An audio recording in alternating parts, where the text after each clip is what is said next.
People need leadership and executive coaching because most often people have not been promoted based upon their leadership capabilities.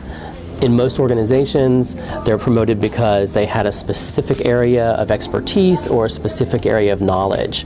So they get into leadership roles, and this is a new world for them. And naturally, they try to continue to plug and play what's always made them successful, but that's not the case. So leadership and executive coaching comes in to help them to embrace what's required of them in their new role. I like to say that when they go to the new role, there's something they leave behind, there's something they take with them, and there's a whole new world of things they need to embrace that are new for that role. And that's what we help with in executive and leadership coaching. You hear the word teamwork or team player in organizations all the time, but nobody really knows how to define it. So you have this group of people who come together as a team to get some work done, and they're all brilliant, or they wouldn't be there. They're all competent.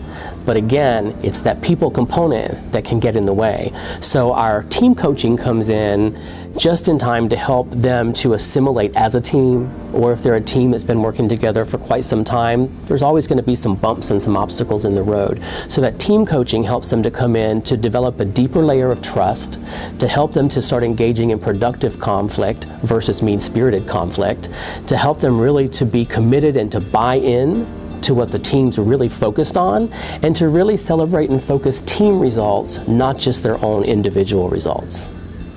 Our corporate workshops, or our corporate programs or trainings, if you will, are offerings that we provide to the organization regardless of whether they have their own training department or not.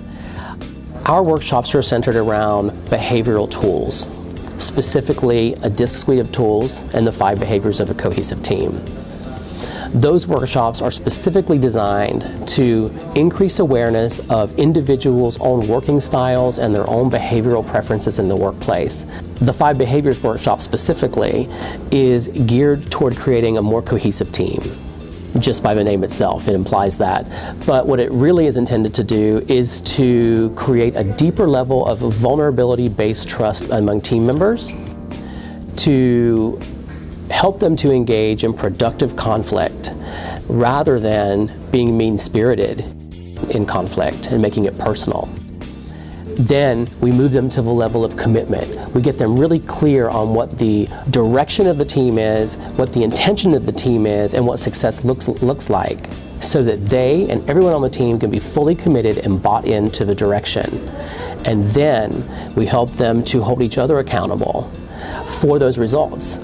Because oftentimes they think it's just the leader who's responsible for holding the team members accountable for those results, when really it's the team members who need to be applying that pressure and holding one another accountable for achieving the team's results. So we're super passionate about helping teams and leaders, and we look forward to every phone call that we get to explore how we can really help an organization to be their best, to help their leaders to be their best, and to help their teams to be their best.